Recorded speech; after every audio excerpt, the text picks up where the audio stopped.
आस्था के मन से उठा एक चेहरा अब गंभीर आरोपों के कटघरे में है। सवाल यह है कि क्या ये भरोसे का रिश्ता था या फिर एक ऐसा खेल जिसने धार्मिक पहचान को ही विवादों में धकेल दिया। नमस्कार, आप देख रहे हैं न्यूज गंगा। मैं हूं आपके साथ अंकिता। अयोध्या से एक बड़ा और सनसनीखेज मामला सामने आया है, जहां चर्चित कथावाचक पवन देव महाराज पर एक महिला ने दुष्कर्म, मारपीट, धमकी और गहने हड़पने जैसे गंभीर आरोप लगाए हैं। मामला सिर्फ आरोपों तक सीमित नहीं है, बल्कि इसमें शादी का दावा, प्रेगनेंसी का आरोप और एक कथित ऑडियो ने पूरे विवाद को और ज्यादा गहरा बना दिया है। पूरा मामला क्या है, आइए जानते हैं। जानकारी के मुताबिक 42 वर्षीय पवन देव महाराज अयोध्या के बीकापुर क्षेत्र के मथेलू कनक गांव के रहने वाले हैं और धार्मिक कथाओं के जरिए कई राज्यों में पहचान बना चुके हैं। वो खुद को प्रसिद्ध कथावाचक देवकी नंदन ठाकुर का शिष्य भी बताते हैं। मामले की शुरुआत बिहार के सिवान जिले की एक महिला की शिकायत से होती है। महिला का आरोप है कि 2023 में चंपारण में एक कथा के दौरान उनकी मुलाकात पवन देव महाराज से हुई थी, जिसके बाद दोनों के बीच बातचीत बढ़ती गई। महिला का आरोप है कि जुलाई 2025 में उसे राम मंदिर और वीआईपी दर्शन कराने के बहाने अयोध्या बुलाया गया, जहां वो अपने बेटे के साथ उनके घर पर रुकी।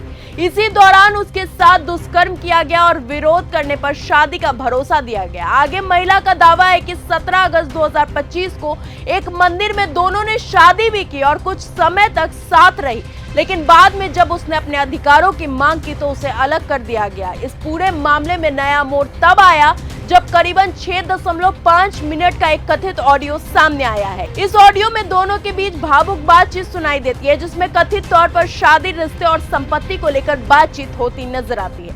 हालांकि इस ऑडियो की सत्यता की पुष्टि अभी जांच के अधीन में है। वहीं पुलिस ने महिला की शिकायत पर मुकदमा दर्ज कर लिया है और लगातार दबिश की जा रही है। लेकिन इसने शादी मेरे से की और शादी का 11 बजे मेरे से शादी इसने की। 17 तारीख को उसके बाद ही मेरे को ले जाके नरकटियागंज में चंपारण मेरे घर पे ये छोड़ा। उसके बाद बोला कि अब आपको वहाँ नहीं रहना है, अब आप मेरी पत्नी है, आप मेरे साथ अब मलेतू कनक रहेंगी। तो मैं बोली कि अब मैं अपने घर गई तो फिर मेरा मन बदल गया। मैंने सोचा कि नहीं, जो भी हो गया, किसी को पता नहीं है। तो मैं अपने घर बोली कि अब मैं नहीं जाऊँगी, छोड़ दीजिए, मैं अपने बच्चे से ही तब यही रहूँगी। तो बोलने लगा नहीं, आप मेरी पत्नी है, अब आप किसी और के साथ नहीं रहेंगी। मेरे साथ जबरदस्ती करने लगा और 22 तारीख की इसकी कथा थी, 22 या 23 तारीख में अगस्त में। तो ये मेरे को उसके पहले 22 तारीख 20 या 21 तारीख में मेरे को, डेट ध्यान नहीं है, 20 या 21 तारीख में मेरे दोनों बच्चों सहित, मैं बोला मैं अपने बच्चों को नहीं छोड़ सकती, अगर मेरे बच्चों को रखोगे तो मैं चलूँगी, वरना मैं नहीं जाऊँगी। तो इसको डर हुआ कि कहीं ये नहीं जाएगी तो कहीं FIR कर दे हमारे ऊपर या मीडिया में निकलवा दे। तो मेरे को जबरदस्ती लेकर आया, मेरे बच्चों सहित मुझे लेकर आया और मुझे देवकाली के पास आनंद मिश्रा नाम के एक ऑनर है, उनके घर पे मुझे रखा। 20-22 दिन वहाँ मुझे रखा। उसके बाद ये मेरे को रख के 2-3 दिन बाद ये कथा, 1 या 2 दिन बाद ये कथा में चला गया। कथा से लौटा तो मेरे बच्चे कहने लगे कि मम्मी मुझे पापा के पास जाना है, दादी के पास जाना है। तो ये बोला कि ठीक है, बच्चे कह रहे हैं तो अपने इसके बच्चों को घर पे छोड़ देते हैं, फिर बाद में बुला। लेकिन कथावाचक अभी फरार बताए जा रहे हैं। महिला का मेडिकल परीक्षण भी कराया गया है और पुलिस का कहना है कि सभी सबूतों के गहन जांच की जा रही है। दूसरी तरफ पवन देव महाराज ने सभी आरोपों को सिरे से खारिज करते हुए कहा है कि ये पूरा मामला उन्हें बदनाम करने की साजिश है और उनका महिला से कोई संबंध नहीं है। आप सभी मेरे प्रियजनों को मैं बताना चाहता हूँ कि पिछले दिनों में एक प्रकरण चल रहा है, मेरे खिलाफ किसी महिला के द्वारा झूठा मुकदमा लिखाया गया है, जो कि बिल्कुल मिथ्या है। मेरा किसी भी रूप से उससे कोई संबंध नहीं है, कोई वार्तालाप नहीं है। जिस भी प्रकार से वो बताया जा रहा है वो बिल्कुल मिथ्या है, झूठ है।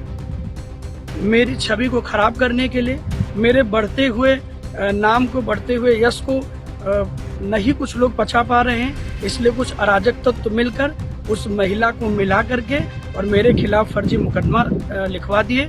मेरे खिलाफ फर्जी मीडिया में चीजें फैला रहे हैं, जो बिल्कुल मिथ्या है।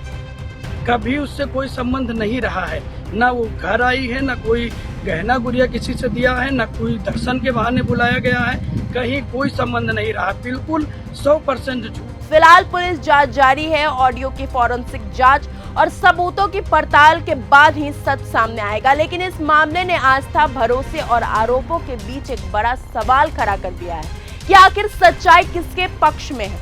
आप क्या सोचते हैं, आपकी इस पूरे वीडियो पे क्या राय है, अपनी राय कमेंट बॉक्स में हमें जरूर बताएं। तब तक के लिए धन्यवाद। अगर आपको ये हमारा वीडियो पसंद आया हो तो इसे लाइक और शेयर करना बिल्कुल ना भूलें। साथ ही हमारे चैनल न्यूज गंगा को सब्सक्राइब और फॉलो जरूर करें ताकि देश और दुनिया की हर बड़ी खबर आप तक सबसे पहले पहुंचे।